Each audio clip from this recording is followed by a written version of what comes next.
ಮನೆಯಲ್ಲಿ ದಿನವೂ ಮಿರುಗೋ ಚೈತ್ರವೇ, ಬೆಳದಿಂಗಳ ಈ ಪ್ರೀತಿ ಕರಗಲು ಸಾಧ್ಯವೇ?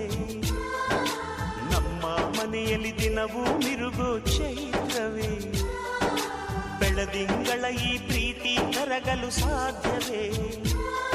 ಹೆಜ್ಜೇನಿನ ಸವಿಗೂಡಿದು ಇಲ್ಲಿ ಪ್ರೀತಿಯ ಪರಮಾನ, ಪ್ರೀತಿಯ ಯಜಮಾನ.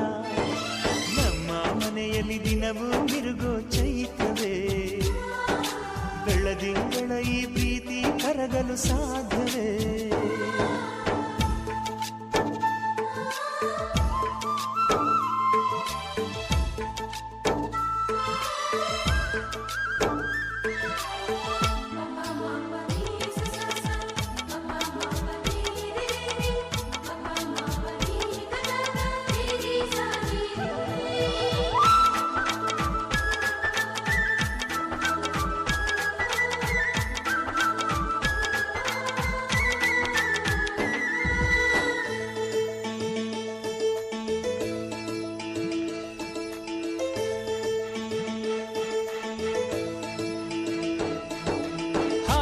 ಚಿಲಿಪಿಲಿ ಹಕ್ಕಿಗಳೇ ಪ್ರೀತಿಯ ಭಾಷೆ ಕೇಳಿರಿ, ಕಣ್ಣಿನಂಥ ಅಣ್ಣನು ತಾಯಿಯಾದನು ನೋಡಿ.